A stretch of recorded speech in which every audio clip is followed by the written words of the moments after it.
आणि आता पाहूया टॉप 9 महत्त्वाच्या बातम्या। भोंग्याबाबतचे नियम दुसऱ्यांदा मोडल्यास गुन्हा नोंदवा। राज्याच्या पोलीस महासंचालकांचे सर्वच पोलीस ठाण्यांना आदेश। उच्च न्यायालयाच्या मार्गदर्शक तत्वांचं उल्लंघन केल्यास ताकीद देण्याचे देखील आदेश। केंद्र सरकारच्या पुढाकारातून ॲग्रीस्टॅक योजना सुरू। कृषी कर्जाची सर्वच प्रक्रिया ऑगस्टपासून प्रायोगिक तत्वावर ऑनलाईन पद्धतीने होणार। शेतकऱ्यांना ऑनलाईन अर्ज करून कर्ज मिळवता येणार। कोकण रेल्वेवर उद्या ब्लॉक। देखभाल दुरुस्तीच्या कामांमुळे अनेक गाड्या विलंबानं। कोकण रेल्वेवरील गाड्यांचं वेळापत्रक कोलमडण्याची शक्यता। गणेशोत्सवासाठी कोकणात जाण्यासाठी चाकरमान्यांनी जोरदार तयारी केली आहे। रेल्वेचं तिकीट मिळवण्याची शाश्वती नसल्यानं बहुतांश चाकरमानी एसटीकडे वळले। आतापर्यंत नियमित गाड्यांव्यतिरिक्त 478 जादा बस गाड्यांचं बुकिंग फुल। राज्यातील विद्यापीठांमध्ये प्राध्यापकांची 1166 पदं आजही रिक्त। 12 अकृषिक विद्यापीठांमध्ये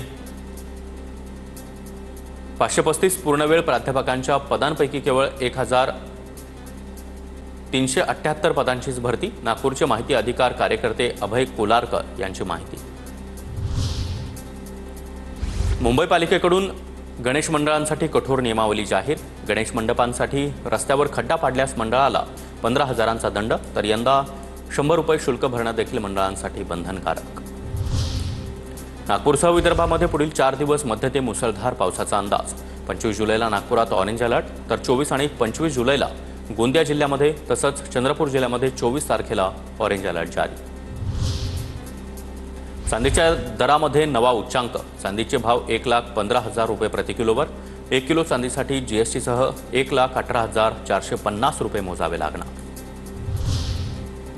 सर्वोच्च न्यायालयामध्ये एका घटस्फोट प्रकरणाच्या सुनावणी दरम्यान महिलेनं पोटगीसाठी तब्बल 12 कोटी, मुंबईमध्ये फ्लॅट, BMW कार मागितली। सरन्यायाधीशांकडून नाराजी व्यक्त।